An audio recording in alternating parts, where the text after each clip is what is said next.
ఈ గత 15 సంవత్సరాలు దాయపడింది అని చెప్పినాం కదా. ఎవరు చెప్పినా అంటే చాలా సంవత్సరాలు కష్టపడ్డా ఈ కథను బయటికి తీసుకురావడానికి, కానీ ఒక్కరు కూడా హెల్ప్ చేయలేకపోయారు. చాలా అంటే చాలా సంవత్సరాలు కష్టపడ్డా. బట్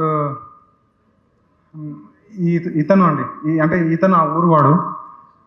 అంటే పాపం ఆయన చాలా నా కోసం ఇప్పుడు చాలా రిస్క్ చేస్తాడు. ఎట్లా జరిగింది ఏందనేది నాకు మొత్తం తెలుసు. ఆ ఊరికి వెళ్ళి వచ్చిండు. సో ఆయన ఒకసారి మీకు చెప్తాడు. బాబాయ్, నీకు నేనున్నా, ఏం కాదు, నువ్వు ఎంత కష్టపడ్డావో తెలుసు, నువ్వు ఎంత ఎఫర్ట్ పెడతానో నాకు తెలుసు, ఆ తర్వాత నేను నా ఊరు ఎట్లా చూస్తుందో నాకు తెలుసు. బట్ దేవుని దయ, ఇక్కడ పెద్దోళ్ళు ఉన్నారు. నేనైతే నీకు ఏడోకు, ఏం కాదు, ఏడోకు బాబాయ్, ఏడోకు. సార్ మాట్లాడు బాబు. సార్,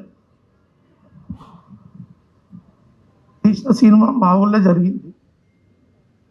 నేను కళ్ళ నిండా చూసిన, దగ్గరుండి చూసిన స్టోరీ ఇది. కానీ ఇన్ని రోజులు ప్రపంచానికి తెలియదు, ఇది లోకానికి తెలియదు. ఈరోజు ధైర్యం చేసి తీసిన సినిమా. కానీ ఇది నిజానికి 15 ఏళ్ళ సంది మా కడుపులో మసులుతుంది. కానీ నేను చెప్పటోడు ఎవరు, పక్కింటోడు కూడా చెప్పాడు పక్కింటోడికి. కానీ ఇటువంటి బాధ ఇవ్వనికి రావద్దు, పగనికి రావద్దు, పగని పిల్లలకు రావద్దు నేను కోరుకుంటాడు. ఈనాడు 2-3 సార్లు వచ్చింది మా ఊరికి. వచ్చి ఆ కథ గురించి అడిగాడు బాబు. అడిగితే ఎప్పుడు చెప్పలే పాపం. ఎండల మా సీనియర్ సాహిత్యగాడు ఈయన నేను కొంచెం చెప్పిన. ఇప్పటికీ నేను ఒకటి చెప్పాలని వచ్చిన కానీ ముఖం దాచుకున్న చూడు సిగ్గు అవుతుంది.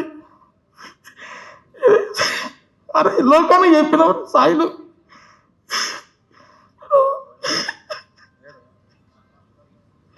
లోకానికి చెప్పినవారు అన్న. లోకం అందరికి తెలియాలి. అసలు ఇక్కడ ఏం మాట్లాడాలో కూడా నాకు తెలుస్తలేదు. ఇంత అన్న